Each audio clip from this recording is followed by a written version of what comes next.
دوستو، آج ہم بات کریں گے ایک ایسی عبادت کے بارے میں جسے نبی کریم صلی اللہ تعالیٰ علیہ وسلم کی سنت نے خاص مقام دیا، جسے قرآن نے نیک لوگوں کی پہچان بتایا اور جس کے اثر انسان کے دل، سوچ اور روح پر بہت گہرے ہوتے ہیں۔ آج کا موضوع ہے تہجد کی نماز، اور خاص طور پر یہ سوال کہ جب کوئی بندہ لگاتار 40 دن تہجد پڑھتا ہے تو اس پر کیا اثر سامنے آتے ہیں۔ کیا واقعی کچھ لوگ جنات دیکھنے کا دعویٰ کرتے ہیں؟ اور سب سے اہم بات یہ کہ تہجد پڑھتے وقت کن خیالوں سے بچنا ضروری ہے۔ تہجد کوئی عام نفل نماز نہیں، یہ وہ عبادت ہے جو نیند کی قربانی مانگتی ہے، جو انسان کی ایمانداری کو آزماتی ہے، اور جس میں دکھاوا نہیں بلکہ صرف اللہ اور بندے کے بیچ کا راستہ باقی رہ جاتا ہے۔ رات کے اس حصے میں جب زیادہ تر آنکھیں بند ہوتی ہیں، اس وقت جو بندہ وضو کرتا ہے، جا نماز بچھاتا ہے اور خاموشی سے اپنے رب کے سامنے کھڑا ہو جاتا ہے، وہ اصل میں یہ اعلان کر رہا ہوتا ہے کہ اے اللہ، تو ہی میرا مقصد ہے، تو ہی میرا سہارا ہے۔ قرآن مجید میں اللہ تعالیٰ فرماتا ہے کہ رات کے کچھ حصے میں جاگنے والے، اپنے رب سے ڈر اور امید کے ساتھ دعا کرنے والے، یہی لوگ اصل کامیاب ہیں۔ دوستو، تہجد کا اصل اثر کسی عجوبے کو دیکھ لینا نہیں بلکہ دل کے اندر بدلاؤ کا آ جانا ہے۔ یہ وہ عبادت ہے جو انسان کے گھمنڈ کو توڑتی ہے اور بندے کو سادگی سکھاتی ہے۔ مگر افسوس کہ آج بہت سے لوگ تہجد بھی دنیاوی باتوں کے ساتھ جوڑ دیتے ہیں۔ کوئی کہتا ہے کہ فلاں نے 40 دن تہجد پڑھی تو اس نے جنات دیکھ لیے، کوئی کہتا ہے کہ عجیب آوازیں سنائی دینے لگتی ہیں، اور کوئی اسے کسی خاص روحانی طاقت کا ذریعہ سمجھنے لگتا ہے۔ یہیں سے اصل امتحان شروع ہوتا ہے، کیونکہ اسلام میں عبادت کا مقصد کرشمہ یا عجوبے نہیں بلکہ اللہ کی رضا ہے۔ نبی کریم صلی اللہ تعالیٰ علیہ وسلم، جنہوں نے سب سے زیادہ تہجد پڑھی، سب سے زیادہ راتوں کو اللہ کے سامنے روئے، انہوں نے کبھی امت کو یہ نہیں سکھایا کہ تہجد پڑھو تاکہ کچھ چھپی ہوئی مخلوق نظر آئے، بلکہ آپ صلی اللہ تعالیٰ علیہ وسلم نے فرمایا کہ رات کی نماز دل کا نور ہے، چہرے کی روشنی ہے اور دعا کی قبولیت کا ذریعہ ہے۔ 40 دن کا خیال بھی اس لیے آتا ہے کہ لگاتار عبادت انسان کی عادت، سوچ اور دل کی حالت بدل دیتی ہے۔ جب کوئی بندہ 40 دن تک تہجد کا پابندی سے انتظام کرتا ہے تو اس کے اندر نرمی پیدا ہونے لگتی ہے، گناہوں سے نفرت بڑھنے لگتی ہے، دنیا کی محبت دل سے دھیرے دھیرے کم ہونے لگتی ہے، اور اللہ پر بھروسہ مضبوط ہونے لگتا ہے۔ مگر اگر کوئی شخص تہجد اس نیت سے پڑھے کہ مجھے کچھ دکھائی دے، مجھے کچھ خاص تجربہ ہو، یا میں لوگوں کو کچھ سنا سکوں، تو یہی نیت اس کے لیے نقصان دہ بن سکتی ہے۔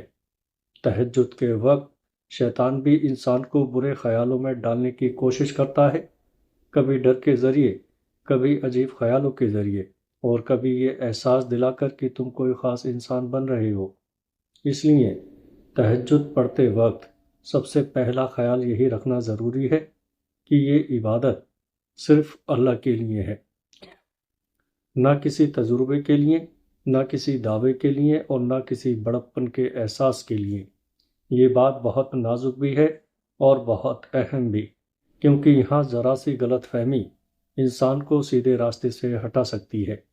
اس لیے ضروری ہے کہ ہم تہجد کی حقیقت، اس کے اصل اثر اور ان غلط خیالوں کو سمجھیں۔ جب بندہ تہجد کی راہ پر چل پڑتا ہے تو سب سے پہلی چیز جو اس کے سامنے آتی ہے وہ اس کا اپنا دل ہوتا ہے۔ دن کے وقت ہم ہزاروں کاموں میں اپنے آپ سے بھاگتے رہتے ہیں، مگر رات کی تنہائی میں نہ کوئی شور ہوتا ہے، نہ کوئی سہارا، نہ کوئی دکھاوا، بس بندہ ہوتا ہے اور اس کا رب۔ دوستو، اسی پل انسان کے اندر چھپے ہوئے ڈر، امیدیں، گناہوں کی یادیں اور دل کی حالت ایک ایک کر کے سامنے آنے لگتی ہے۔ تہجد اصل میں اسی اندرونی سفر کی شروعات ہے۔ بہت سے لوگ سوال کرتے ہیں کہ جب کوئی شخص لگاتار 40 دن تک تہجد پڑھتا ہے تو کیا واقعی اسے جنات نظر آنے لگتے ہیں؟ اس سوال کے پیچھے زیادہ تر یا تو جانکاری کی کمی ہوتی ہے یا پھر سنی سنائی باتیں۔ اسلام ہمیں یہ سکھاتا ہے کہ جنات کا ہونا سچ ہے، قرآن میں ان کا ذکر موجود ہے، مگر عام انسان کا انہیں دیکھ لینا کوئی عام یا ضروری چیز نہیں۔ نبی کریم صلی اللہ تعالیٰ علیہ وسلم اور صحابہ اکرام رضی اللہ عنہ کی زندگیوں میں تہجد کا طریقہ بہت ہی اونچے درجے پر تھا، مگر کہیں یہ نہیں ملتا کہ وہ جنات دیکھنے کو عبادت کی نشانی سمجھتے ہوں۔ حقیقت یہ ہے کہ تہجد کے دوران جو حالت انسان پر چھا جاتی ہے، کبھی کبھی وہ اس قدر گہری اور الگ ہوتی ہے، کمزور دماغ والا شخص انہیں غلط مطلب دے دیتا ہے۔ رات کے وقت اور نیند اور جاگنے کے بیچ ایک حالت ہوتی ہے جسے جہانکاروں نے بتایا کہ اس میں وہم اور خیال زیادہ تیز ہو جاتا ہے۔ اگر اس وقت انسان کے دل میں پہلے سے جنات، سائے یا انوکھی چیزوں کا ڈر یا شوق موجود ہو تو وہ انہی خیالوں کو حقیقت سمجھ بیٹھتا ہے۔ یہی وجہ ہے کہ بزرگ ہمیشہ زور دیتے رہے ہیں کہ عبادت کے دوران کسی بھی الگ کیفیت کو نہ تو خاص اہمیت دی جائے اور نہ ہی اس کا ذکر کیا جائے، کیونکہ اصل پیمانہ خواب یا نظر آنے والی چیزیں نہیں، بلکہ یہ ہے کہ بندے کے برتاؤ میں کیا بدلاؤ آیا، اس کے لین دین کے معاملے کیسے ہوئے، اس کی زبان، نظر اور دل پر کیا اثر پڑا۔ 40 دن کی تہجد کا سب سے بڑا اثر یہ ہوتا ہے کہ دل میں اللہ کا ڈر پیدا ہوتا ہے، وہ ڈر جو انسان کو اکیلے میں بھی گناہ سے روک دے۔ آنکھوں میں نرمی آتی ہے، دل میں دوسروں کے لیے رحم پیدا ہوتا ہے، اور دعا مانگتے وقت آنسو خود بخود بہنے لگتے ہیں۔ یہ آنسو کسی نظارے کو دیکھ لینے کی وجہ سے نہیں، بلکہ اپنے رب کی بڑائی اور اپنی کمیوں کے احساس سے نکلتے ہیں۔ دوستو، لیکن اگر بندہ اس موڑ پر پہنچ کر اپنے آپ کو خاص سمجھنے لگے، یہ سوچنے لگے کہ شاید میں دوسروں سے بہتر ہو گیا ہوں یا مجھے کوئی خاص درجہ مل گیا ہے، تو یہی خیال اس کے لیے سب سے بڑا نقصان بن جاتا ہے، کیونکہ عبادت کی اصل خوبصورتی سادگی اور عاجزی میں ہے، اور تہجد عاجزی پیدا کرنے آئی ہے، گھمنڈ کو نہیں۔ اسی طرح ایک اور اہم بات یہ ہے کہ تہجد کے وقت ڈراونے خیال یا برے وچار آنا بھی کوئی عجیب بات نہیں۔ شیطان اس وقت زیادہ ایکٹیو ہو جاتا ہے کیونکہ اسے معلوم ہوتا ہے کہ بندہ ایک بڑی عبادت میں لگا ہے۔ وہ سبھی سائے دکھانے کی کوشش کرتا ہے، کبھی دل میں ڈر ڈالتا ہے اور کبھی یہ احساس پیدا کرتا ہے کہ یہاں کوئی موجود ہے۔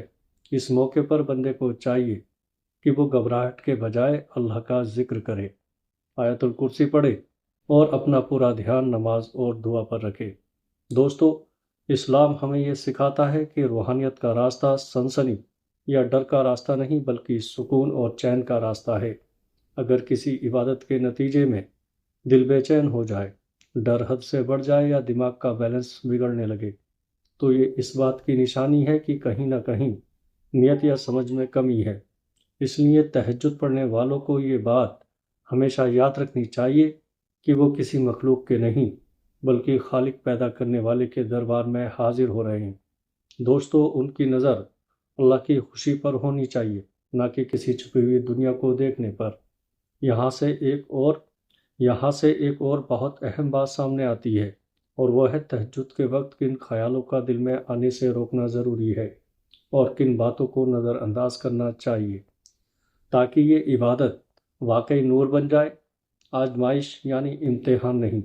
تہجد کی نماز میں سب سے نازک اور فیصلہ لینے والا موڑ وہ ہوتا ہے جب بندہ اوپر سے تو اللہ کے سامنے کھڑا ہوتا ہے، مگر اصل میں اس کا دل اپنے خیالوں کی بھیڑ میں گرا ہوتا ہے۔ دوستو، یہی خیال عبادت کو یا تو نور بنا دیتے ہیں یا بوجھ۔ اس لیے تہجد پڑھتے وقت جن باتوں کا خیال رکھنا ضروری ہے، ان کو سمجھنا بہت اہم ہے، کیونکہ یہاں معمولی سی چوک بھی روحانی نقصان کی وجہ بن سکتی ہے۔ سب سے پہلا خیال جس سے بچنا ضروری ہے وہ یہ ہے کہ اس عبادت کو کسی خاص وقت، خاص گنتی یا کسی پکے نتیجے کے ساتھ جوڑ دیا جائے۔ جب بندہ یہ سوچنے لگتا ہے کہ میں 40 دن تہجد پڑھوں گا تو پکا میرے ساتھ کچھ خاص ہوگا، تو یہی سوچ عبادت کی سچائی کو کمزور کر دیتی ہے۔ اسلام میں عبادت کا معاملہ سودا نہیں ہے کہ اتنا کیا تو اتنا ملے گا، بلکہ یہ پوری طرح بندگی ہے۔ اللہ جسے چاہے جب چاہے جس انداز سے چاہے نوازتا ہے، اور کبھی کبھی سب سے بڑی دین یہ ہوتی ہے کہ وہ بندے کو اپنے در پر ٹکے رہنے کی ہمت دے دیتا ہے۔ دوسرا بہت خطرناک خیال یہ ہے کہ تہجد کے دوران دل میں یہ احساس آ جائے کہ میں اب عام لوگوں جیسا نہیں رہا۔ یہ وہ جگہ ہے جہاں بہت سے لوگ ٹھوکر کھا جاتے ہیں۔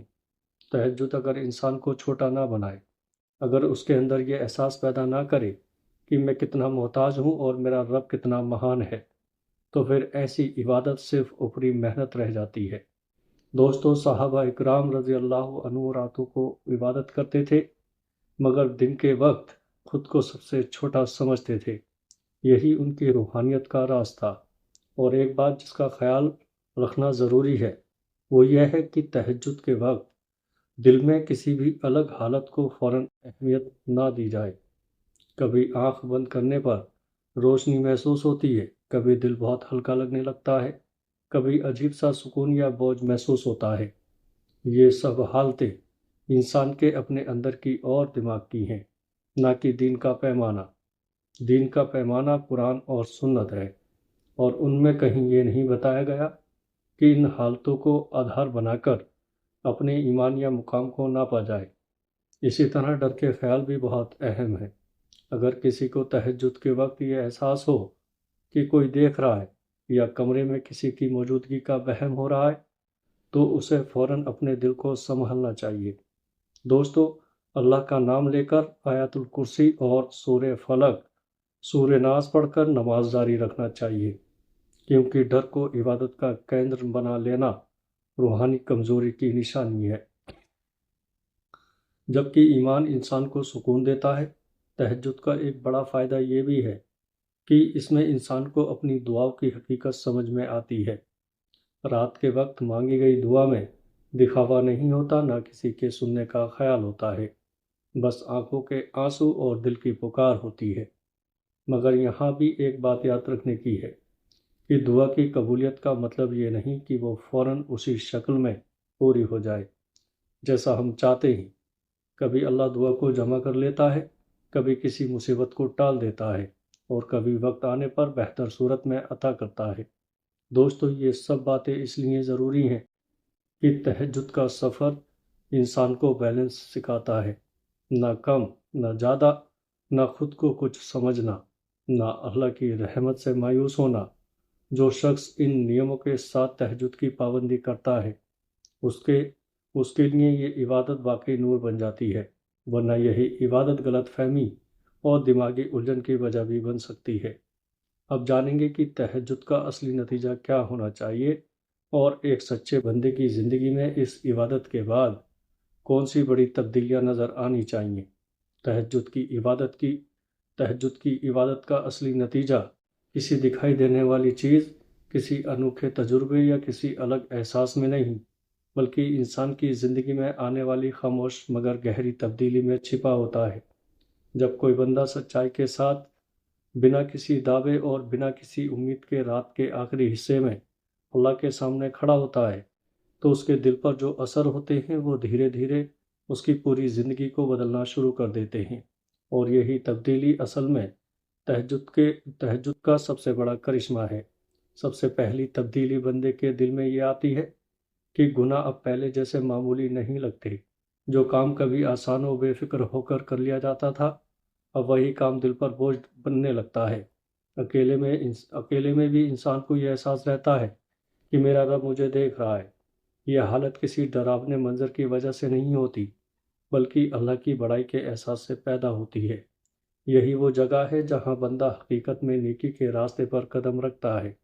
دوستو، تہجد کا ایک اور بڑا اثر یہ ہوتا ہے کہ بندے کے دل میں لوگوں کے لیے نرمی پیدا ہو جاتی ہے۔ غصہ جلدی نہیں آتا، بدلہ لینے کا جذبہ کمزور پڑنے لگتا ہے، اور دل دوسروں کی غلطیوں کو معاف کرنے کی طرف جھک جاتا ہے۔ جو شخص راتوں کو اللہ سے اپنے گناہوں کی معافی مانگتا ہے، وہ دن میں دوسروں کو معاف کرنا سیکھ لیتا ہے۔ یہی بیوار کی تبدیلی اس بات کی نشانی ہوتی ہے کہ تہجد صرف ایک کام نہیں بلکہ ایک ٹریننگ بن چکی ہے۔ اسی طرح تہجد انسان کو دنیا کی مشکلوں کے سامنے مضبوط بناتی ہے۔ مشکلیں آتی ہیں، آزمائشیں بھی ہوتی ہیں، مگر دل ٹوٹتا نہیں، کیونکہ رات کے سناٹے میں جو بندہ اللہ کے سامنے رو چکا ہوتا ہے، اسے یہ یقین مل جاتا ہے کہ میرا معاملہ کسی کمزور کے ہاتھ میں نہیں بلکہ اس ذات کے حوالے ہے جو سب کچھ سننے اور سب کچھ کرنے کی طاقت رکھتی ہے۔ یہ یقین انسان کو وہ سکون دیتا ہے جو کسی باہری طاقت سے حاصل نہیں ہو سکتا۔ یہاں یہ بات سمجھنا بھی بہت ضروری ہے کہ تہجد کا اثر فوراً ظاہر ہو یہ ضروری نہیں۔ کبھی کبھی اللہ بندے کو لمبے سمے تک اسی عبادت پر ٹکائے رکھتا ہے بنا کسی باہری تبدیلی کے، تاکہ اس کی سچائی کو پرکھے، کیونکہ جو عبادت صرف نتیجہ دیکھنے کے لیے کی جائے وہ تھک کر چھوٹ بھی جاتی ہے، مگر جو عبادت اللہ کے لیے کی جائے وہ خاموشی سے دل کی گہرائیوں میں اپنا کام کرتی رہتی ہے۔ جو لوگ یہ کہتے ہیں کہ تہجد پڑھنے سے جنات نظر آتے ہیں، انہیں اس بات پر غور کرنا چاہیے کہ اگر واقعی کسی کو کوئی انوکھی چیز دکھائی بھی دے تو اس کا دین میں کوئی وزن نہیں، جب تک اس کے ویوہار، کام اور اللہ سے رشتے میں بہتری نہ آئے۔ اصلی کامیابی یہ نہیں کہ آنکھ کچھ دیکھ لے، اصلی کامیابی یہ ہے کہ دل سیدھے راستے پر جم جائے۔ تہجد پڑھنے والے بندے کی پہچان یہ ہوتی ہے کہ وہ کم بولتا ہے، زیادہ سوچتا ہے اور اپنے رب کے سامنے خود کو ہمیشہ محتاج سمجھتا ہے۔ اس کے دل میں شکایت کم اور دعا زیادہ ہوتی ہے۔ وہ اپنی عبادت کو لوگوں کے سامنے بیان نہیں کرتا، کیونکہ وہ جانتا ہے کہ جو رشتہ رات کی تنہائی میں بنا ہے وہی سب سے قیمتی ہے۔ اس لیے یہ سمجھنا ضروری ہے کہ تہجد کی نماز ہمیں کس طرح لے جانا چاہتی ہے، اور ایک بندے کو کن باتوں پر خود کا حساب کرنا چاہیے تاکہ یہ عبادت واقعی اس کے لیے بچاؤ کا ذریعہ بن جائے۔ رات کی یہ عبادت، یہ خاموش سجدے، یہ آنسوؤں بھری دعائیں کسی کہانی کا حصہ نہیں ہوتی، یہ اصل میں اس راستے کی نشانیاں ہوتی ہیں جو بندے کو اس کے رب کی طرف لے جاتا ہے۔ تہجد ہمیں یہ یاد دلاتی ہے کہ اللہ کے قریب ہونے کے لیے کسی خاص نظر، کسی عجیب تجربے یا کسی دعوے کی ضرورت نہیں ہوتی، بس ایک ٹوٹا ہوا دل، سچی نیت اور لگاتار رجوع اللہ کی طرف جھکنا کافی ہوتا ہے۔ دوستو، جو بندہ اس عبادت کے ذریعے خود کو بدلنے کی کوشش کرتا ہے، اللہ اس کے لیے راستے کھول دیتا ہے، چاہے وہ راستے دنیا کی نظر میں خاموشی کیوں نہ ہو۔ اور اگر آپ اس گفتگو کو سنتے سنتے یہاں تک پہنچ گئے ہیں تو ذرا ٹھہر کر اپنے دل سے ایک سوال ضرور پوچھیں، کیا یہ سب محض باتیں تھیں یا کہیں نہ کہیں آپ کے دل نے بھی گواہی دی؟ کیا رات کی تنہائی میں کبھی آپ کا دل بھی اللہ کو پکارنے کے لیے بے چین ہوا؟ کیا آپ نے کبھی یہ محسوس کیا کہ دنیا کے ہجوم میں سکون کم اور سجدے میں زیادہ ہے؟ اور اگر یہ احساس آپ کے دل میں ذرا سا بھی جاگا ہے تو یہ اس بات کی علامت ہے کہ اللہ آپ کو اپنی طرف بلانا چاہتا ہے۔ یہ پیغام صرف سننے کے لیے نہیں تھا بلکہ خود سے ملنے کے لیے تھا۔ اگر آپ چاہیں تو اپنے دل کی کیفیت کو لفظ دے سکتے ہیں، اپنے احساسوں کو بیان کر سکتے ہیں، شاید کسی ایک جملے کے ذریعے ہی صحیح۔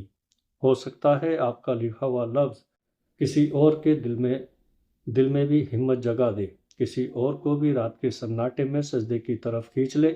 اور اگر یہ باتیں آپ کے دل تک پہنچی ہوں، اگر آپ کو لگا ہو کہ یہ گفتگو کسی نہ کسی طرح آپ کے اور اللہ کے بیچ ایک پل بنی ہے، تو اس خیر کو آگے بڑھانا بھی ایک خاموش نیکی ہے۔ جیسے نرمی سے کسی کو راستہ دکھایا جاتا ہے، ویسے ہی اس پیغام کو بھی آگے پہنچایا جا سکتا ہے تاکہ اور دل بھی اس سکون سے واقف ہو سکے۔ اللہ سے دعا ہے کہ وہ ہمیں دکھاوے سے محفوظ رکھے، اخلاص عطا فرمائے، ہماری راتوں کو اپنے ذکر سے آباد کرے اور ہمیں ان بندوں میں شامل فرما دے جن کے لیے تہجد بوجھ نہیں بلکہ رحمت ہوتی ہے۔ آمین۔ السلام علیکم ورحمۃ اللہ وبرکاتہ۔